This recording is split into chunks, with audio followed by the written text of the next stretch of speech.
What is up, my loves? So many things that I want to talk to you guys about, and I'm kind of feeling like I should have...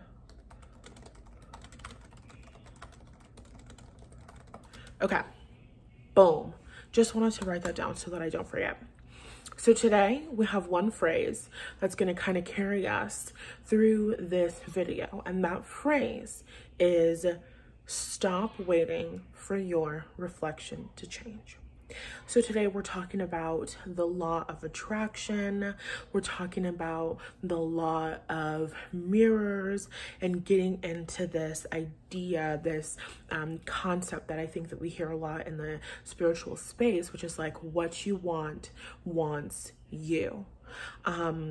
What you want wants you. And that's something that for me in my own personal growth work and my own healing has been so difficult for me to really internalize and for me to believe, because for those of us who experience trauma, and it's like, well, I've been wanting to have a better feeling life for all of my life. I've been wanting to have wealth for all of my life, and I have yet to get that wealth. You know, I have yet to get that fulfillment emotionally.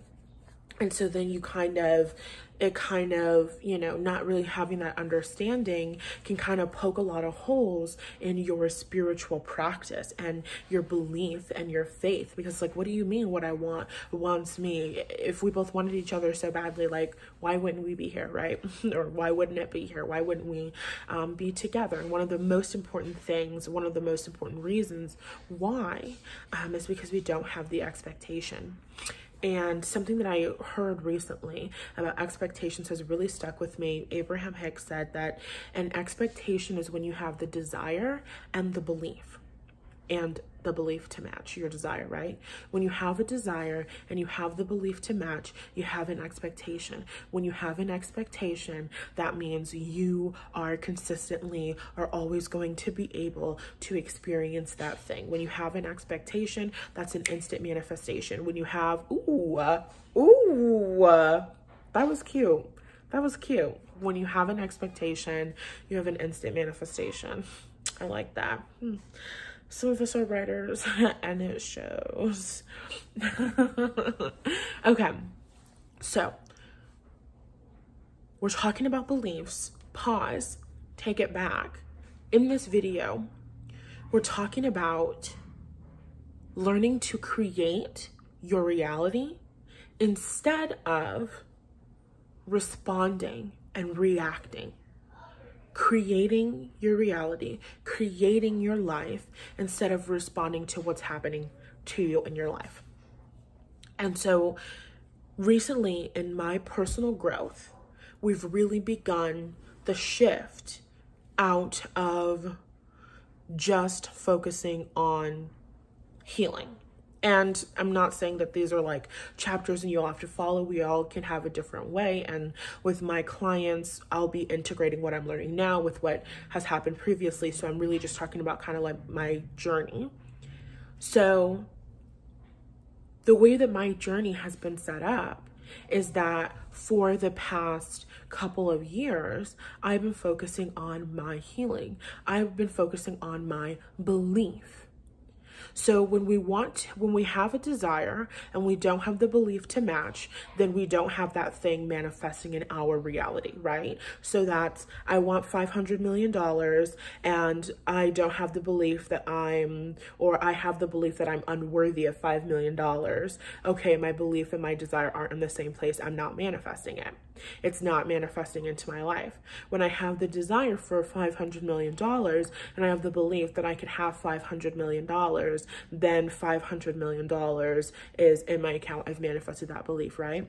So I've been working on my desires for freedom, independence, self-expression, all of these things. In order to receive these desires, I have to establish the default expectation that I can have them, that I'm worthy of them, that I deserve them in order to allow it in, right? In order to experience that. So I've been working on my beliefs. You do the healing work, you do the subconscious work, you do the mindset work so that you can establish the expectation, the belief to match your desire, and you can allow that thing in, right? That's what I do for myself. That's what I do with my clients. So I've been working on the healing thing. I've been working on the subconscious thing. And now, as I'm really increasing that momentum, establishing those beliefs, my expectations for my life have changed. As things are shifting, and I no longer have, because, okay, I like to explain healing as cleaning a house. And if your healing journey is cleaning the house, then automatically when you walk into a space and you have to clean a space, what are you going to do? Well, we all have different ways of cleaning, but the first thing that I'm going to do is I'm going to get the biggest things, right? The things that are easiest to be moved, to be reorganized, whatever. I'm going to tackle the biggest thing first. In your healing journey, there are certain things, let's say that your, let's say that your relationship with wealth, to really, explain this and go deeper, because it's not hitting the way that I want it to. Let's say healing is cleaning a house. You're healing your relationship with money. We're just going to put it money, right? So you're in this room, and it's like cluttered with wounds, cluttered with inner children, cluttered with belief systems, cluttered with intergenerational trauma. The room is cluttered. The room is so full of wounds that money cannot flow into the space. So you essentially are completely blocked off from receiving money, aka you're experiencing poverty, financial struggle, whatever. So let's say in this room, we want to tackle this room. We want to, essentially, our goal is to get things cleared out, is to clear out all of the debris and all of the wounds and all of the everything, and then to put systems in place, which is better, more effective, better feeling ways of managing your emotions and all of that good stuff, right? So we want to clean the space up, and then as we develop an arsenal of healing techniques, modalities, now we have a better way to maintain the house. We don't have to worry about the house or this money room specifically ever getting cluttered again, because I now understand how to use a vacuum, or I now understand EFT tapping techniques. You understand what I mean? So you're in your money room, and it's completely blocked off. There's no receiving. Let's say you got two windows, you got a door. In front of the door is a really big wardrobe, super duper heavy. Blocking out the windows are other wardrobes, dressers, big boxes, baggage from your childhood blocking the windows. And then let's say that you have broken pieces of glass on the floor. If my job is, I want to start opening myself up, allowing myself to receive more money, I'm not going to walk into that room and focus on vacuuming up the glass on the floor. Because although the glass on the floor is perhaps a hindrance, is a blockage, that's not as relevant as the big ass wardrobe blocking the door, as the boxes that are blocking the windows can't open, it can't allow in money. And so what am I going to do? I'm going to tackle the wardrobe by the door and the boxes by the windows first and foremost, because the second that I do that, even if I just pull this wardrobe back a little bit, now I can open my door a bit. Okay, now we got some room for money to begin flowing in. And the more that I clean, the more money can flow in more freely, the better my relationship with money becomes. And so in your healing journey, you want to tackle the big things, like the wardrobe blocking the door and the boxes blocking the windows, so that as you're healing, as you're moving forward, you're not doing so with all of the openings completely blocked off. You've got a little bit of cash flow that's coming in. So for me, that's what I've been doing in terms of healing feelings of worthiness and money and different things like that over the past 2 years. You handle the really big traumas. You handle a lot of the really, really big things. And then once you get done handling the really, really big things, let's say that we've moved the wardrobes around, we have the door completely open now, we have, the boxes moved out, things are just organized better. Okay, money is flowing into the room. Money is flowing into my life more easily than ever before. Awesome. And my room will never ever go back to the place of being cluttered like the way that it was. Because the reason it was cluttered before was because I didn't know how to clean it, right? So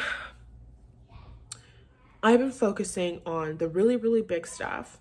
As I focused on the big stuff, meaning I've shifted a lot of my beliefs about the universe, about myself, about the world. I've shifted enough of my beliefs that I no longer have to focus on cleaning my house, but now I get to focus on decorating my house. And I knew everything that I wanted to take away. And I knew all of the old that I didn't want to be here anymore. And I had ideas and visions and fantasies about when this house gets cleaned up, I'm going to completely demolish it. And then we're going to build it back up. And these are how many levels it's going to have. And this is what the exterior is going to look like. And this is the interior and blah, blah, blah, blah, blah.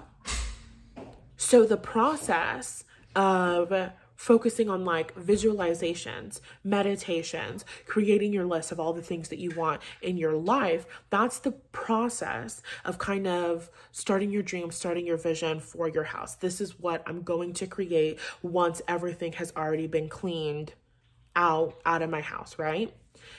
So once you've done enough of the cleaning up work, once you've done enough of the healing work, of the subconscious work, of the mindset work, then you can start to get to work on creating whatever it was that you said that you were going to create for your life. In my case, I have been cleaning out this closet so that I can allow in a completely new wardrobe and a specific, sorry, there's doggies here. So that I can allow in a completely new wardrobe, a completely new, fashion experience, creative self-expression experience. And I got kind of thrown off by what just happened over there. So let me get back to my original point. Okay. So you learn how to clean the house, and then you have to learn how to create the new house, how to create the new experience. I learned how to clean out the old beliefs. I learned how to process my feelings. I learned how to tap into my feelings. I learned how to honor and accept my feelings, me and my feelings, besties. Now, I'm learning how to tap into the vibration, the feeling, the experience of joy, love, contentment, fulfillment, positive expectation, and belief for longer periods of time. Now I'm growing, expanding, and strengthening my capacity to experience love, to experience happiness, joy, so on and so forth. That is what I've been focusing on this year. That's been a lot of my personal growth, is how the fuck do you allow? How do you allow? And this has been a really big one, because one of my problems and experiences, hold on, I am hoping and praying that what is going on. And I'm trying to plug this goddamn laptop in. You know what? Mercury retrograde is not going to make me cuss. Let's move on. So